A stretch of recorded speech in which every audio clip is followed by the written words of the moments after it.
Sebuah serangan udara mendadak meretakkan langit Idlib, Suriah. Pangkalan udara Abu al-Duhur hancur berkeping-keping, dihantam tembakan rudal presisi tinggi milik jet tempur Israel. Bagi sebagian orang ini terlihat seperti insiden militer biasa. Tapi masalahnya, pangkalan yang hancur itu menampung perwira teknis, peralatan radar canggih, dan personel militer dari Turki, negara pemilik kekuatan militer terbesar kedua di NATO. Serangan mendadak ini terjadi hanya 11 hari setelah Turki, Arab Saudi, dan Pakistan berkumpul di kota suci Makkah untuk menandatangani sebuah fakta pertahanan bersama yang menggoncang panggung geopolitik. Di balik asap ledakan itu, sebuah pesan besar mulai menggema ke seluruh dunia. Pembentukan NATO Muslim, poros kekuatan pertahanan raksasa baru di Timur Tengah, bukan lagi sekadar wacana. Apakah kita sedang menyaksikan detik-detik lahirnya blok militer baru yang siap menandingi dominasi Barat dan Israel? Akar dari pergeseran sejarah ini bermula dari runtuhnya kediktatoran di Suriah yang menciptakan vakum kekuasaan raksasa.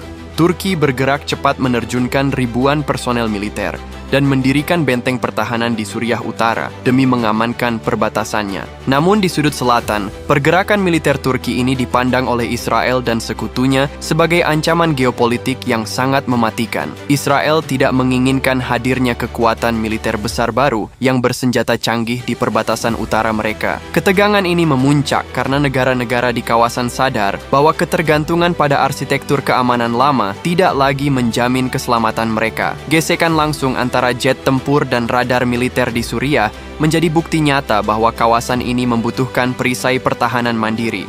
Ketika ancaman serangan udara Israel membentang dari Gaza, Lebanon, hingga Suriah, dorongan untuk menyatukan kekuatan militer terbesar di dunia Islam bertransformasi dari sekadar gagasan diplomatik menjadi kebutuhan strategis yang sangat mendesak. Langkah-langkah pembentukan poros pertahanan baru ini bergerak dengan sangat cepat dan terencana. Semua berakselerasi pada 7 Agustus 2026 ketika para menteri pertahanan dari Turki, Arab Saudi, dan Pakistan berkumpul di Makkah.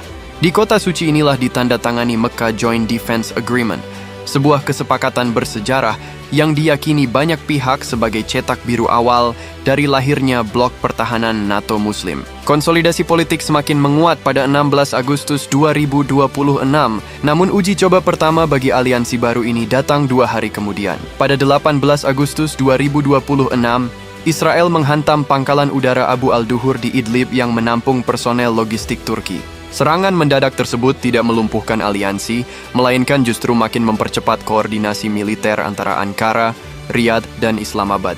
Situasi yang mendidih ini bahkan memaksa Pentagon turun tangan pada 20 Agustus 2026 untuk membuat jalur komunikasi darurat demi mencegah bentrokan udara terbuka secara langsung. Mengapa wacana NATO Muslim ini dipandang sebagai calon kekuatan raksasa baru yang sangat menakutkan bagi lawan-lawannya? Aliansi ini menggabungkan 3 elemen militer paling mematikan di kawasan. Pertama, Turki membawa kapasitas industri pertahanan mandiri, teknologi drone tempur tercanggih seperti Akinci, serta ratusan ribu pasukan tempur konvensional berpengalaman.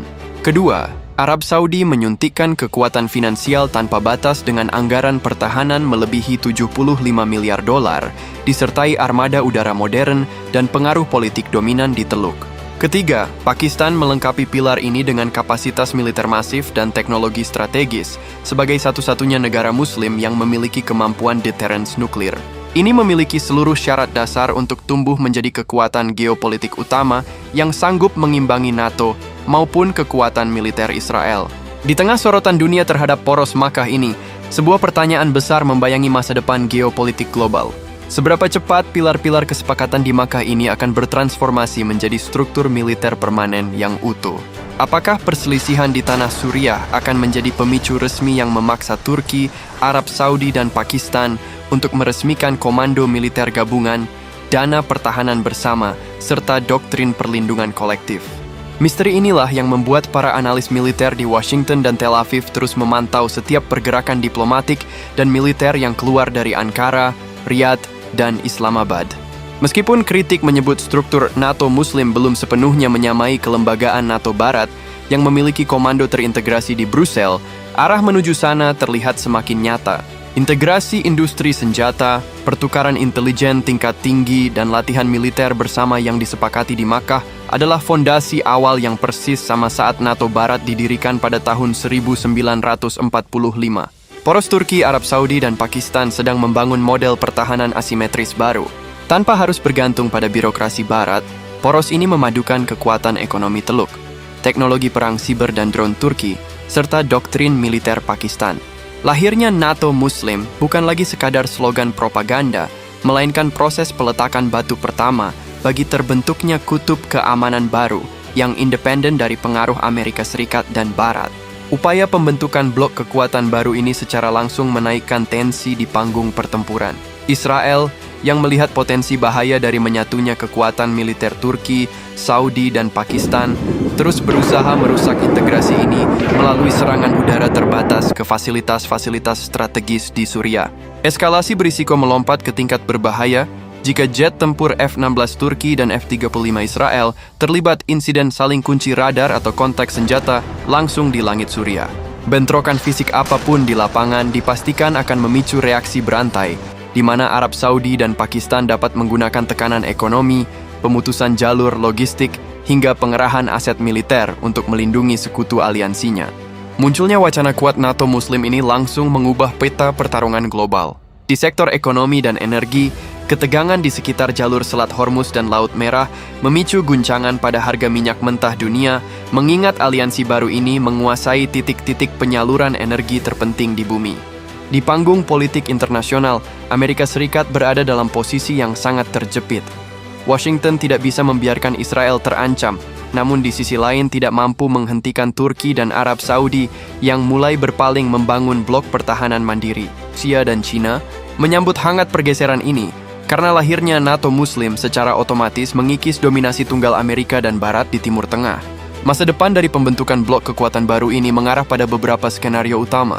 Skenario pertama adalah percepatan pelembagaan NATO Muslim, di mana tekanan militer dari Israel di Suriah justru memaksa Turki, Arab Saudi, dan Pakistan untuk meresmikan komando militer bersama dan memperluas fakta pertahanan ke negara-negara lain seperti Qatar dan Mesir.